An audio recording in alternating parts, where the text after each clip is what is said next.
promatranje tih simbola bez ikakvog mentalnog komentara, odnosno meditacija na te simbole, ti donosi, da, jasnoću, donosi mir, odnosno daje, puno ljudi je to primijetilo, da im daje neku zrelu i zdravu distancu od njihovih vlastitih misli i emocija, pogotovo od emocija.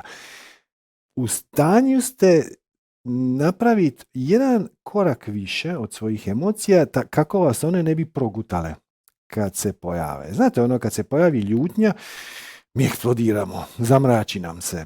Jednako tako vrijedi i za strah, jednako tako vrijedi i za sram. Sram i krivnja su paralizirajuće emocije koje mnoge ljude spriječavaju da krenu u smjeru svoje strasti, svog veselja i tako dalje.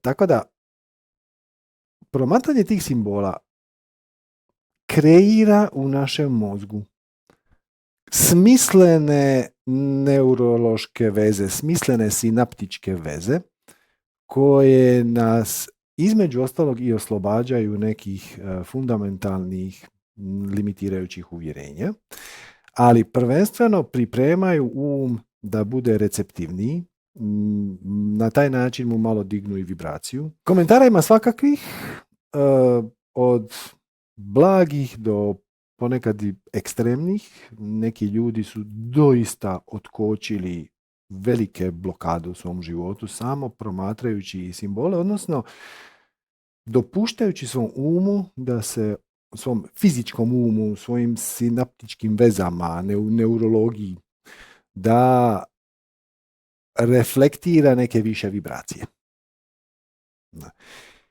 Ali opet, uđite u taj proces bez bilo kakvih očekivanja. Ne mora se ništa dogoditi. Ne znate zapravo šta se dogodilo.